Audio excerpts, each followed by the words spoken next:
আমরা নিজেদেরকে শহীদের প্রজন্ম মনে করি। আমরা নিজেদেরকে সেই সময় প্রত্যেকদিন রাতে ঘুমোতে যাওয়ার আগে মনে করতাম, আজকে দিনটাই আমাদের জন্য শেষ রাত। যেদিন বাসা থেকে বের হতাম সেদিন আমরা এই চিন্তা, এই নিয়ত করে বের হতাম, আজকে দিনটাই হয়তো বাসায় বের হওয়ার আমার জন্য শেষ দিন। তাহলে আপনারা আমাদেরকে কিসের ভয় দেখান? আমরা তো অলরেডি নিজেদেরকে শহীদ মনে করি। শহীদের রক্ত এখন আমাদের গায়ে লেগে আছে। সম্মানিত সদস্যবৃন্দ, সুধী মণ্ডলী, আমন্ত্রিত অতিথিবৃন্দ, এ পর্যায়ে আমাদের সামনে বক্তব্য রাখার জন্য অনুরোধ করছি বাংলাদেশের তরুণ মেধাবীদের সংগঠন বাংলাদেশ ইসলামী ছাত্র শিবিরের সংগ্রামী কেন্দ্রীয় সভাপতি, ফেসিবাদ বিরোধী আন্দোলনের অন্যতম কারিগর, ছাত্র নেতা জাহিদুল ইসলাম। ছাত্র শিবিরের কেন্দ্রীয় সভাপতি জাহিদুল ইসলাম বক্তব্য রাখছেন।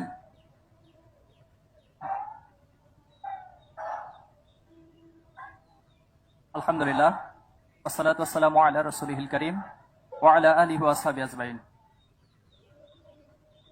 জুলাই বিপ্লবের শহীদদের স্মারক মোড়ক উন্মোচন অনুষ্ঠানের সম্মানিত সভাপতি, সম্মানিত প্রধান অতিথি মোহতারাম আমিরে জামাত, সম্মানিত রাজনৈতিক নেতৃবৃন্দ, শহীদ পরিবারের সম্মানিত সদস্যবৃন্দ, সাংবাদিক বন্ধুগণ, এই উপস্থিতি, আসসালামু আলাইকুম রাহমাতুল্লাহি ওয়া বারাকাতুহু।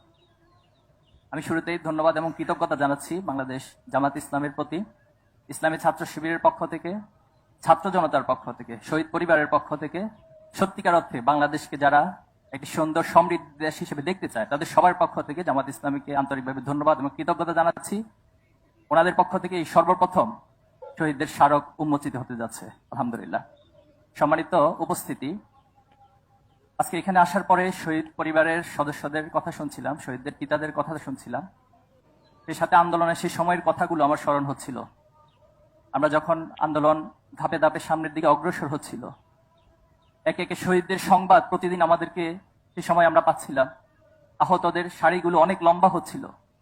আমরা এখানে আমাদের সাদেক কায়েম রয়েছেন, এই আন্দোলনের অন্যতম ভূমিকা পালনকারী, আমার সহযোগী।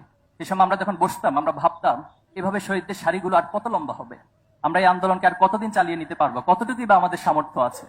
তখন একবার মনে হতো যে আন্দোলন থেকে আমরা পিছিয়ে যাই। যখনই পিছানোর প্রশ্ন আমাদের সামনে আসতো, শহীদদের চেহারাগুলো আমাদের সামনে ফুটে উঠতো।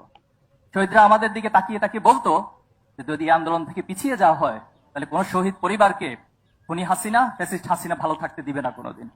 সে সময় আহতদের সেই সারিগুলো আমাদের সামনে এসে বলতো এই আহত পঙ্গুত্ব অবস্থায় সারা জীবন তাদেরকে ভিকটিম হয়ে সমাজে থাকতে হবে। তখন আমরা আল্লাহর উপর ভরসা করতাম। আল্লাহর উপর ভরসা করে আমরা বদর যুদ্ধের আল্লাহ রাসূলুল্লাহ সাল্লাল্লাহু আলাইহি ওয়াসাল্লামের সেই দিনগুলোকে স্মরণ করতাম। বদর যুদ্ধে উপনীত হয়ে রাসূলুল্লাহ সাল্লাল্লাহু আলাইহি ওয়াসাল্লাম আল্লাহর কাছে দোয়া করছিলেন যে আল্লাহ, আজকে যদি এই ছোট্ট বাহিনীটি পরাজিত হয়ে যায়, আজকে যদি কাফেররা বিজয় হয়ে যায়, তাহলে তোমার দিনকে প্রচার করার জন্য, তোমার দিনকে প্রতিষ্ঠা করার জন্য, তোমার সত্যকে, ন্যায়কে প্রতিষ্ঠা করার জন্য কোনো মানুষ তো অবশিষ্ট থাকবে না।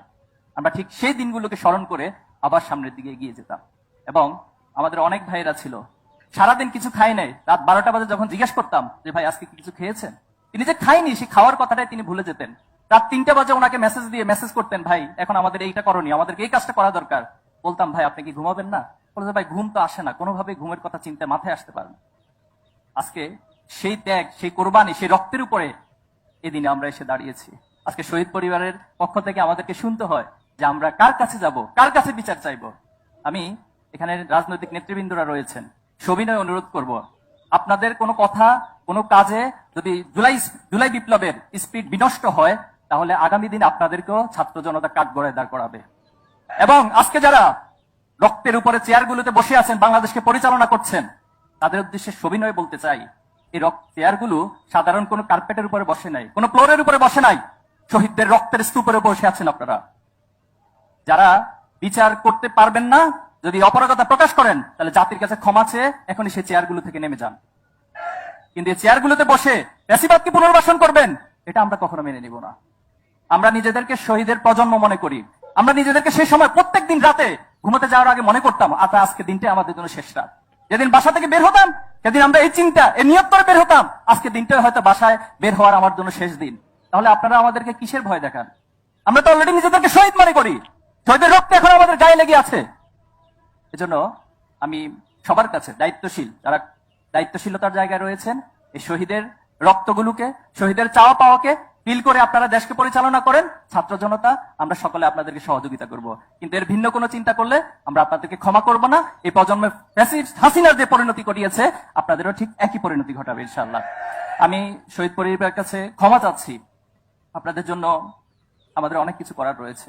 আবার পাশাপাশি আশাবাদ এবং স্বপ্ন, প্রত্যাশা ব্যক্ত করছি যে যে আমরা বেঁচে থাকতে শহীদের যে চাওয়া পাওয়া, শহীদের যে স্পিরিট, ইনশাল্লাহ সেটা বাংলার জমিন অবশ্যই প্রতিষ্ঠিত হবে।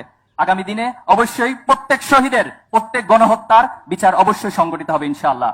সেই সাথে যে স্বপ্নের বাংলাদেশ আমরা দেখছি, ন্যায় এবং ইনসাফের বাংলাদেশ, সেই বাংলাদেশ অবশ্যই আপনাদের হাত ধরে, আমাদের সবার হাত ধরে ফ্যাসিবাদ মুক্ত সবার বাংলাদেশ, স্বপ্নের বাংলাদেশ, সমৃদ্ধ বাংলাদেশ গড়ে উঠবে ইনশাআল্লাহ।